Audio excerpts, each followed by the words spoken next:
I'm Rabbi Cara Weinstein Rosenthal, and this is the second installment in a video series for the Hebrew month of Elul that I'm calling Finding Meaning in the Machzor.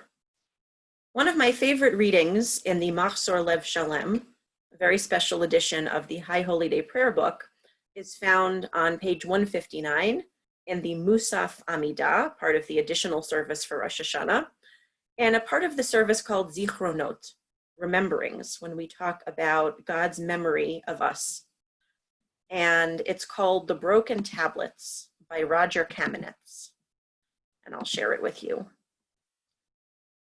The broken tablets. The broken tablets were also carried in an ark, insofar as they represented everything shattered, everything lost.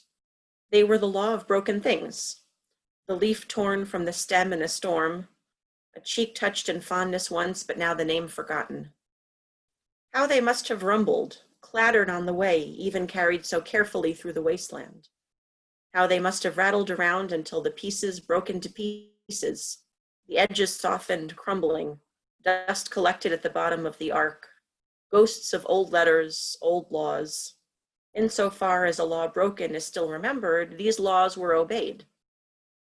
And insofar as memory preserves the pattern of broken things, these bits of stone were preserved through many journeys and ruined days, even, they say, into the promised land.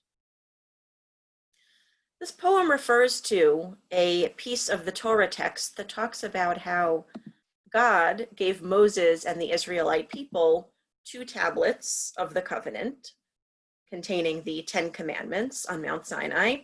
And then Moses, in a fit of anger at the Israelites who had engaged in an act of idolatry, smashed the 2 tablets of the law.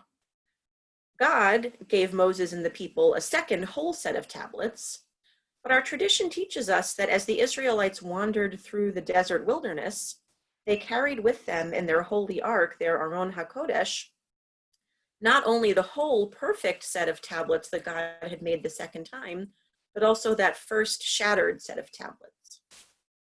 So why is it that they would have carried these broken tablets through the wilderness?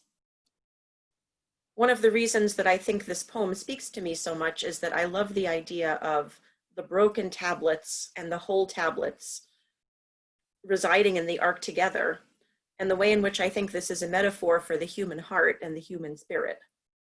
We have pieces of ourselves that are whole and pieces of ourselves that are broken. How is it that we break? Many things can cause pieces of our hearts and souls to bear the ravages of time. Grief, loss, disappointment. Our bodies too break down over time. Both our bodies and our souls have parts that are weakened and scarred from all that we've experienced in our lives.